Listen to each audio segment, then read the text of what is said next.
हाय, good morning students. Hello, कैसे हो सब? ओह, गुड इवनिंग। अभी हम लोग फ्रेंड्स जीएस यूपीएससी के लिए जो पढ़ रहे थे, अदर चीज़ों के लिए जो पढ़ रहे थे वो तो पढ़ ही रहे थे। अभी अभी जस्ट लेटेस्ट एक न्यूज़ आई है या खबर आई है। डीआरडीओ ने बहुत ही बेहतरीन ढंग की मिसाइल का इन्वेंशन किया, मिसाइल का परीक्षण किया उड़ीसा में चांदीपुर तट के रेंज से अब्दुल कलाम द्वीप। तो इस मिसाइल का जो नाम है very short range air defence system, VSHORADS। ये डीआरडीओ द्वारा इस मिसाइल का परीक्षण किया गया है। इस मिसाइल को लाने की आवश्यकता क्या थी, क्या ज़रूरत थी? जब हमारे पड़ोस में चीन और पाकिस्तान जैसे देश हैं तो जाहिर सी बात है खतरा हर समय उत्पन्न है। अब चाइना चूँकि एक धीरे धीरे हथियार के रूप में उसकी अत्याधुनिक प्रौद्योगिकी है। अब जब चाइना की प्रौद्योगिकी है तो वो क्या करेगा? वो अत्यधिक रूप से हमसे ज़्यादा सक्षम है, लेकिन हम उससे कहीं पीछे नहीं। दिन ब दिन हमारा डीआरडीओ अत्यधिक आधुनिक तरीके से हथियारों का इन्वेंशन कर रहा है।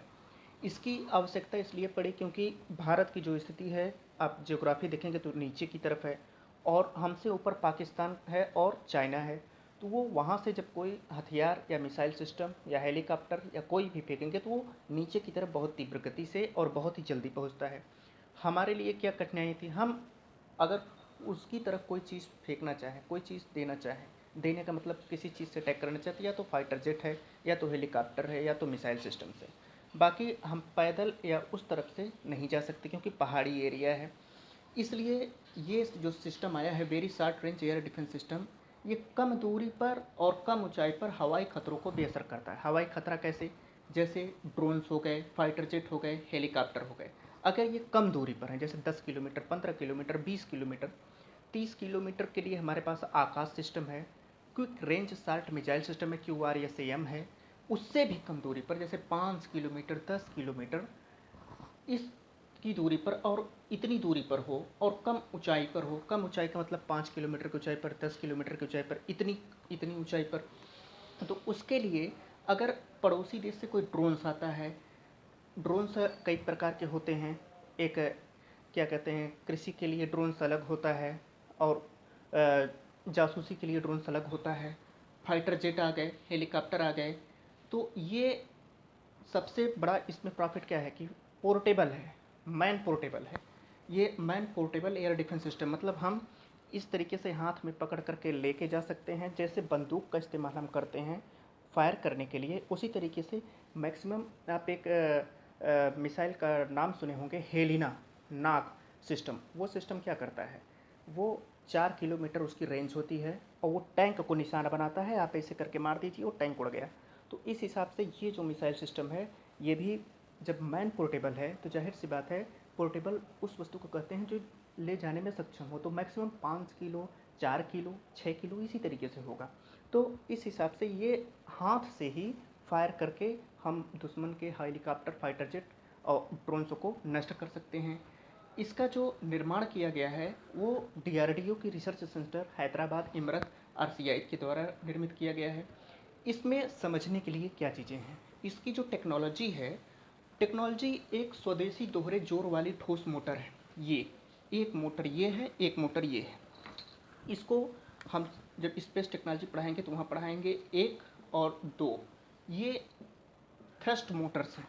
इसका काम होता है, जब आप रॉकेट टेक्नोलॉजी पढ़ेंगे तो ये जो थ्रस्ट मोटर होता है, उसके रॉकेट को जब ऊपर जाता है तो बहुत सारा कार्य करना पड़ता है। घर्षण बल, वायु को तोड़ना और इस फ्रिक्शन। तो बहुत सारे वर्क को करते समय वो जो उसके बगल ठोस मोटर लगे होते हैं उसको एनर्जी देते हैं ताकि वो अत्यधिक तीव्र गति से जा कर सके। उसी हिसाब से मिसाइल में ये जो ठोस मोटर लगे हुए हैं, ये स्वदेशी दोहरे जोर वाले ठोस मोटर है, मतलब ये डबल ठोस मोटर है। ये प्रतिक्रिया के विभिन्न स्तरों की अनुमति देने के लिए लगाया गया। प्रतिक्रिया का मतलब थोड़ी दूरी पर गया, फिर थोड़ी दूरी पर गया, वहाँ पर इसको क्या करना है क्या नहीं करना है उसके लिए ये लगाया गया है। और ये जैसे होता है ना कि जैसे कोई दरवाज़ा नहीं खुल रहा है और एक आदमी धक्का दे रहा है, पुश कर रहा है, और अगर 10 आदमी तो गए तो खुल जाता है। उसी हिसाब से ये ठोस मोटर होता है। रॉकेट या मिसाइल सिस्टम को और तीव्र गति से लेके जाने वाला कार्य करता है ये। और इसमें जो टेक्नोलॉजी लगी हुई है प्रौद्योगिकी लघु प्रतिक्रिया नियंत्रण प्रणाली, ये टेक्नोलॉजी क्या होती है, ये जो शॉर्ट रिएक्शन कंट्रोल सिस्टम, ये वांछित दिशा या दिशाओं के संयोजन में थोड़ी मात्रा में जोड़ देने में सक्षम होती है। लघु प्रतिक्रिया नियंत्रण प्रणाली जो टेक्नोलॉजी है, जैसे हमको 4 किलोमीटर की दूरी पर एक हेलीकॉप्टर को नष्ट करना है। अब 4 किलोमीटर की दूरी पर अगर हम हेलीकॉप्टर को नष्ट करेंगे तो उसके लिए उसका एल्टीट्यूड कितना होगा, एंगल निकालते हैं हम।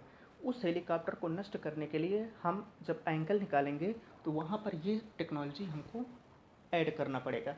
ये गाइड करेगा कि इस मिसाइल को इस दिशा में इतने एंगल पर ले जाने के लिए ले जाना पड़ेगा, तब जाकर के हेलीकॉप्टर को ये निशाना बना पाएगा या फाइटर जेट को निशाना बना पाएगा।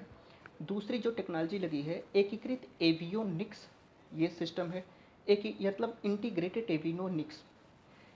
एवियोनिक्स क्या होता है, एवियोनिक्स होता है इलेक्ट्रॉनिक्स प्लस विमानिकी का संयोजन। मतलब विमान में, मिसाइल्स में, रॉकेट में लगे हुए जितने इलेक्ट्रॉनिक्स उपकरण होते हैं उसको एवियोनिक्स कहा जाता है। विमान पर उपयोग किया जाने वाला इलेक्ट्रॉनिक सिस्टम। अब विमान पर जो इलेक्ट्रॉनिक सिस्टम उपयोग किया जाएगा, जाहिर सी बात है वो हमारे और आपके द्वारा उपयोग किए जाने वाले इलेक्ट्रॉनिक सिस्टम से बहुत ही अत्यधिक उत्तम होगा। क्यों? क्योंकि राडार सिस्टम है, संकेत देने के लिए बल्ब है, बल्ब तो इस तरीके का बल्ब होगा नहीं वहाँ पर। इलेक्ट्रॉनिक्स की जितनी भी आवश्यकता उस मिसाइल सिस्टम में है वहाँ पर इसका यूज किया गया है। हाल ही में रसिया और इसका उपयोग कहाँ पर किया जाएगा, हाल ही में आप रसिया और यूक्रेन का युद्ध अभी भी चल रहा है। रसिया और यूक्रेन के युद्ध में आप देखेंगे कि यूएसए और यूके के द्वारा इस तरीके के मिसाइल सिस्टम दिए गए हैं। वो क्या करते हैं, मैन पोर्टेबल हैं, जंगलों में छिपे हैं, पहाड़ों के नीचे छिपे हैं, बंकरों में छिपे हैं। रसिया का कोई भी फाइटर जेट आ रहा है, हेलीकॉप्टर आ रहा है और ड्रोन्स आ रहे हैं तो वो ऐसे बंदूक की तरह रहते हैं और ऐसे कोई बटन होती है या क्लिक कर देते हैं, वो हवा में जाकर के जो कम दूरी पर होती है उसको निशाना बनाकर आसमान में ही ध्वस्त कर देती है। तो इस तरीके के लिए ये बहुत ही महत्वपूर्ण हो जाता है जब पड़ोस सही ना हो। और हमारे आसपास जो पड़ोस हैं उसमें चाइना और पाकिस्तान से कब खतरा उत्पन्न हो जाए ये कभी भी उत्पन्न हो सकता है, कुछ भी नहीं कहा जा सकता है। क्यों? क्योंकि एकदम सटा हुआ किनारा है, सटा हुआ इलाका है। इस तरीके का ये है इनमी का हेलीकॉप्टर्स और ये है हमारा मिसाइल सिस्टम या इस तरीके का मिसाइल सिस्टम। अब यहाँ से ये प्रक्षेपण होगा तो ये इस मिसाइल हेलीकॉप्टर है या ड्रोन्स है या फाइटर जेट है उसको ये ध्वस्त कर देगा सेकेंडों में। तो ये जैसे कोई बड़ा शहर है, अब पाकिस्तान एकदम जम्मू कश्मीर से सटा हुआ है, पोर्टेबल है, 5 किलोमीटर की दूरी पर ये जाता है तो वहीं से दाग दिए जम्मू कश्मीर का कोई इलाका नष्ट हो गया। तो जब हमारी सेना के पास ऐसे हथियार रहेंगे तो उनके दागने के पहले ही हमको सूचना मिल जाएगी तो हम उन पर वार कर सकते हैं। कोई ड्रोन्स देख के हवा में आ रहा है, क्लिक कर दिए बटन तो वो वहीं हवा में नष्ट हो गया। इस हिसाब से ये बड़े बड़े जो शहर हैं और जो रणनीतिक रूप से महत्वपूर्ण इम्पॉर्टेंस है, जो किसी अंतर्राष्ट्रीय सीमा से सटे हुए स्टेट्स हैं, उनमें ये बहुत ही अच्छा कार्य करता है। और इसकी सबसे बड़ी खासियत है कि man portable air defence system है। इतनी सारी टेक्नोलॉजी के बाद इसको man portable air defence system बनाया गया है ताकि आसानी से हर सेना के लिए उपलब्ध हो। और दूसरी चीज़ इसकी सबसे बड़ी खासियत है कि अन्य देशों में बहुत ही ऊंची कीमतों पे मिलती है, लेकिन भारत में इसरो और डीआरडीओ ऐसी 2 संस्थाएं हैं जो अन्य विकसित देशों से कम बजट में हमारे सेनाओं के लिए और मानवीय कल्याण के लिए स्पेस और ये सब बनाती हैं। तो इस हिसाब से आपने इस मिसाइल को देखा फ्रेंड्स। थैंक्स। हम लोग नेक्स्ट अदर पार्ट पे मिलते हैं जैसे ही कोई इन्वेंशन होता है। थैंक्स बच्चों, lot of thanks. Like, subscribe और शेयर करना न भूलिएगा।